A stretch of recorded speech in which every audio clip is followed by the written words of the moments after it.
बघा, लाडकी बहीण योजना ही सरकारची वेगळी योजना आहे. या योजनेसाठी लागणारा पैसा सरकारने जिथून कुठून आणायचा तो आणायचा, पण ज्या बजेटमध्ये जिथं काही समाजाला तिथं ते बजेटमध्ये जे काही आर्थिक आरक्षण दिलं गेलंय त्याच्यातून तो पैसा वापरला गेला नाही पाहिजे असं आमच्या सगळ्यांचं मत आहे. आदिवासी विभागाचं पण मत आहे. विभाग म्हणजे अधिकारी नाही, तुमच्या सगळ्यांचं मत आहे.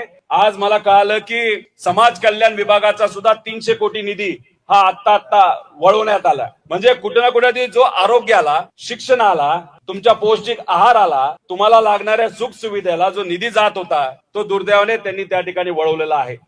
त्यामुळे तुम्ही निर्णय घ्या. जो कुठला निर्णय तुम्ही घ्याल त्याला आमचा पाठिंबा आहे. आम्ही तुमच्या बरोबर आहोत.